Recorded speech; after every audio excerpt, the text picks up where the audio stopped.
Hi everyone, day 30 of the 75-day challenge. And I don't know why, but day 30 for some reason feels like a milestone. I just feel like it's the first kind of big number throughout the challenge, and it just feels like I have skin in the game. But it's also scary because I feel like I'm so far into it that I don't want to mess up at this point because that would just suck.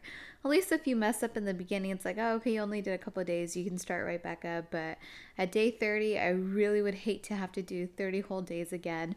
And I've had to do things like set reminders on my calendar on my phone for every single day. In the morning, I have a reminder to take my progress picture. At about 11:30 p.m., I have a reminder of all the 5 things that I was supposed to do to make sure that I did them all. Then I have alarms on my phone for the water consumption just to make sure that I'm not forgetting and that I'm on track for how much water I have to drink. So I'm really just trying to stay on top of it so that I don't have to do this all over again for a third time because that would be terrible. But with that said, let's get on to the next lesson of the Wealthy Gardener, which today was sort of a rare day where I got everything for the challenge except for the water done super early. I would say by 2:30 I was done with both the outdoor workout, the indoor workout. I read early this morning when I woke up, took my progress picture first thing in the morning, and so I just have about a half liter of water left, and that was it. So it's kind of nice to get everything done earlier in the day. Okay, so for the Wealthy Gardener, for anyone reading along, this is lesson 4.16, and it's called Be Unrealistic. And oh man, do I relate to this. Okay, so it says, unrealistic is just an opinion. The term unrealistic can describe high aims, uncommon purposes, or ambitious pursuits that seem implausible for ordinary people. It describes inspired hopes and aspirations for above the average of a group or family. It refers to an objective not easily attained by ordinary effort, and thus not reasonable for the masses. Being unrealistic means believing in something big when the way for its attainment has not yet been figured out. We know what we want, but not how to get it. Once the what is decided, the how always follows. We must not make the how an excuse for not facing and accepting the what. Big goals need faith before we know the way. The way to see by faith is to shut the eye of reason, said Benjamin Franklin. Let me flip the page. So over here, he's kind of talking about kind of different things that he went through in his life and how there was a point in time when he was trying to buy a 4-unit complex but had no money, didn't have any resources. He was fully leveraged out with his credit and just everything he had in the bank, and how he ended up putting in an offer in such a way that it was different from how everyone else was doing it. Everyone else was piecing out the units and putting in an offer for 1 unit at a time, whereas he put in an offer for all 4 units, and it just made no sense. He had no resources to do it. He didn't have the time to do it, but he knew that if there was some way that he could get his hands on these units, it would be a huge opportunity for him. And that reminds me a lot of even when I started on Turo and I bought my first Corvette. First of all, I never even fathomed buying a car like a Corvette. It just never crossed my mind.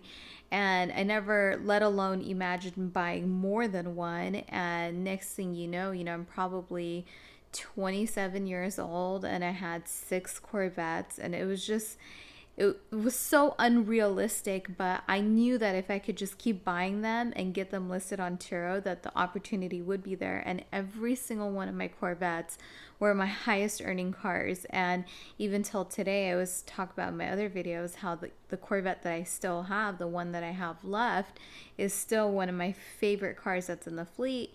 People love it. The experience is amazing. And it was just at that time, I just remember it being so unrealistic. And I remember buying these cars and coming home to my parents' house, and they were just like, what are you doing? Like, why did you show up every other day in a different Corvette. This is crazy. I don't know what they thought I was up to because they just didn't even grasp the concept of Turo. So it was just the whole thing was so, from the outside looking in, I could see how people could think it's just so bizarre.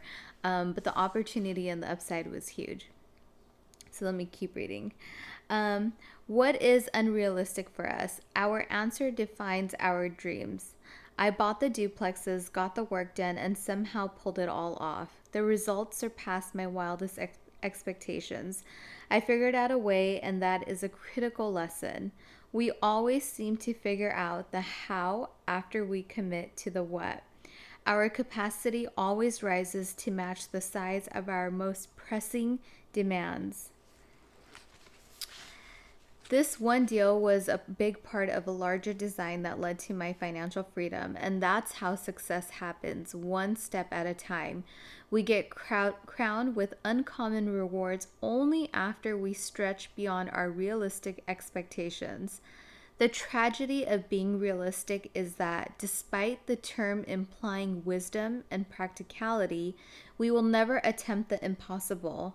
A realistic opinion is an argument for excuses that limit our goals and validate mediocre efforts.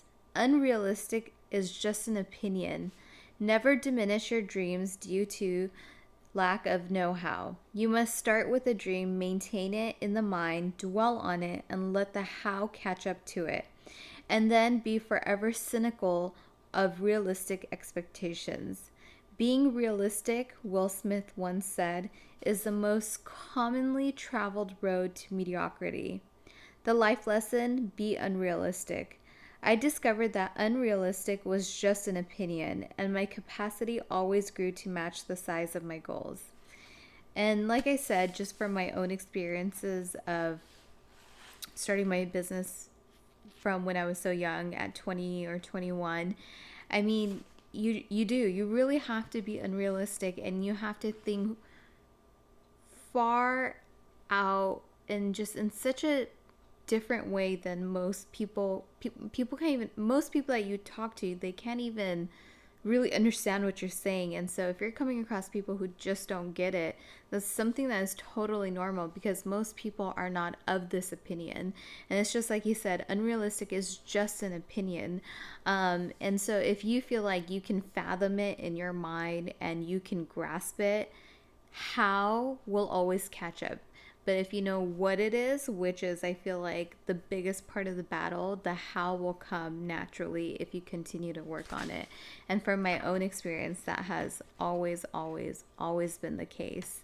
And on that note, I'm going to wrap up day 30. Day 30, everything feels great. Except physically, body is in lots of pain from 60 workouts over the last 30 days. And then just beyond my workouts, I naturally am very active because of the Turo business. So, washing cars and just kind of running around between all the cars and the different guests. So on top of my workouts, that is added activity. So I can definitely feel the effects of it on the body, but in a good way. It's a good type of pain where you know that like you're putting in work.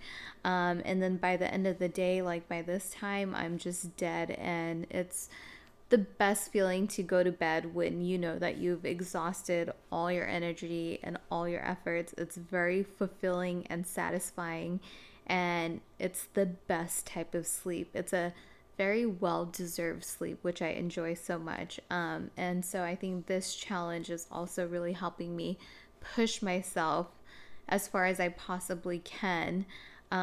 Whereas if I didn't have sort of these extra tasks to do in the day, that maybe I wouldn't be doing as much as I am now. But that's kind of what I feel in the first 30 days. It's been awesome. And if you're thinking about doing this challenge, and you think it's unrealistic to work out twice a day for 75 days straight, yeah, it's definitely unrealistic, but the how will come if you just decide that you want to do it. I run a full-time business. I work a zillion hours a day, and you can make time and find the time to get it all done, and it's only going to propel you further in anything that you're trying to do. Okay. And that is it for me. Day 30, done and done, 75-day challenge. Description is, or the details to the challenge and the book are in the description below. And I'll be back with you guys tomorrow. Good night.